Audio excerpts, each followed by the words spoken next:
One TV Patrol. One TV Patrol. One TV Patrol.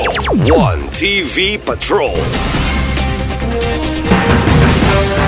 Pinakaunang medalya nalangkan sa usa ka atleta gikan sa lungsod sa Aluran sa Inibraa 2026. Garbo sa misamisnon nga bata gikan sa Barangay Dulyan milabni sa labing unang bulawang medalya sa Inibraa 2026. Gipakita sa usa ka batan-ong daganista gikan sa hilit nga dapids nga dili babag ang kalisod sa pagkabuot sa dako nga damgo human malabni humalangkat niini o ni Sitael Anadon ang labing unang bulawan nga medalya o gold medal alang sa probinsya sa Misamis Occidental sa nagpadayong Inibraa 2026.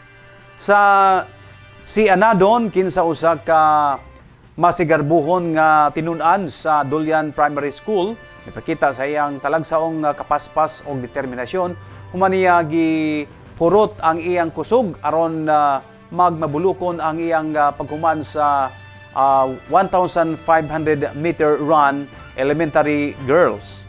Pinaagi sa iyang singot o kaisog ang garbo sa Barangay Dulyan na himong simbolo sa Juan Asencio Misamis Occidental diin iyang gipamatud-an nga ang mga anak sa probinsya adunay igong katakos nga makigatbang o makigtigi sa labing maayong mga atleta sa tibok rehiyon.